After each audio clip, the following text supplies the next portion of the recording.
আসসালামু আলাইকুম ভিউয়ার সবাইকে আপডেট জব নিউজ 24 চ্যানেলের পক্ষ থেকে স্বাগতম। তো ভিউয়ার সবাই কেমন আছেন? আশা রাখি সবাই ভালো আছেন।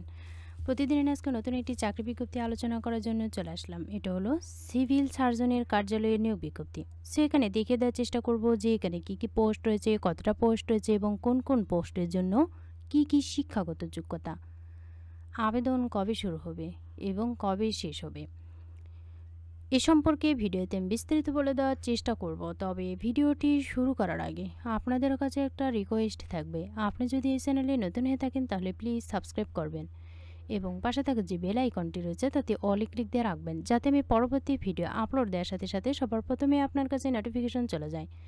এছাড়াও আমি আমার চ্যানেলে নতুন নতুন ভিডিও আপলোড দিয়ে রেখেছি, চাইলে দেখে নিতে পারেন। তো চলুন দেখি।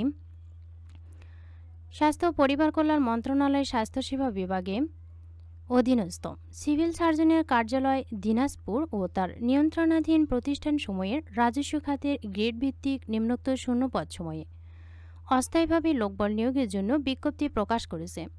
প্রতিষ্ঠানটির 5টি শূন্য পদে 154 জনকে নিয়োগের জন্য বিজ্ঞপ্তি দিয়েছে। গত 3রা অক্টোবর থেকে আবেদন নেওয়া শুরু হয়েছে, চলবে 30 অক্টোবর পর্যন্ত। প্রতিষ্ঠানের নাম সিভিল সার্জনের কার্যালয় দিনাজপুর। পদের সংখ্যা 5টি, লোকবল কিন্তু 154 জন।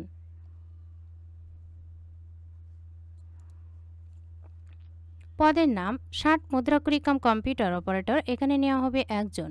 বেতন 10,200 টাকা থেকে 24,680 টাকা। শিক্ষাগত যোগ্যতা স্নাতক বা সমমানের ডিগ্রি। এর পরের পদ পরিসংখ্যানবিদ, নেওয়া হবে 5 জন। বেতন 10,200 টাকা থেকে 24,680 টাকা। শিক্ষাগত যোগ্যতা কিন্তু পরিসংখ্যান, গণিত, অর্থনীতি বিষয়ে স্নাতক বা সমমানের ডিগ্রি থাকতে হবে। এর পরের পদ স্টোর কিপার, নেওয়া হবে 7 জন। বেতন 9,300 টাকা থেকে 22,490 টাকা। শিক্ষাগত যোগ্যতা এইচএসসি বা সমমানের পরীক্ষায় উত্তীর্ণ। এর পরের পদ স্বাস্থ্য সহকারী।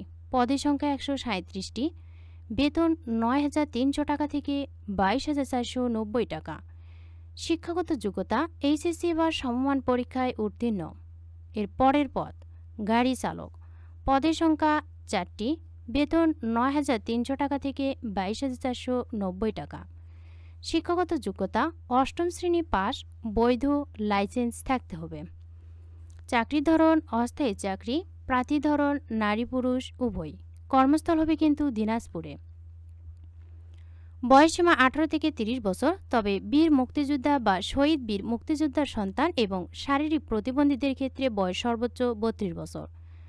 আবেদন ফি পরীক্ষার ফি বাবদ 14 থেকে 16তম গ্রেডের জন্য টেলিটকের সার্ভিস চার্জ সহ মোট 223 টাকা জমা দিতে হবে।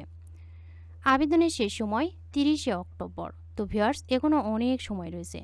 তবে এখানে শুধুমাত্র কিন্তু দিনাজপুর জেলার বাসিন্দারা আবেদন করতে পারবেন। ছেলে এবং মেয়ে উভয় প্রার্থী আবেদন করা যাবে এবং এইচএসসি পাস থাকলেও কিন্তু আবেদন করতে পারবেন। যারা আবেদন করতে ইচ্ছুক তারা আবেদনটা করে ফেলবেন, কেননা শুরু বা মাঝামাঝি সময় আবেদনটা করতে হয়। অনেক সময় সার্ভারের সমস্যা থাকলে আবেদনটা করা যায় না। তো ভিউয়ার্স, যারা আবেদন করতে ইচ্ছুক তারা আবেদনটা করে ফেলবেন। ভিডিওটি ভালো লাগলে অবশ্যই লাইক, কমেন্ট এবং শেয়ার করবেন। আরও নতুন নতুন ভিডিও পেতে চ্যানেলটিতে অবশ্যই সাবস্ক্রাইব করে রাখবেন। এতক্ষণ ধৈর্য সহকারে ভিডিওটি দেখার জন্য সবাইকে ধন্যবাদ। সবাই ভালো থাকবেন, সুস্থ থাকবেন। আবারও দেখা হবে নতুন কোনো ভিডিওতে। আজকের মতো পর্যন্তই। আসসালামু আলাইকুম।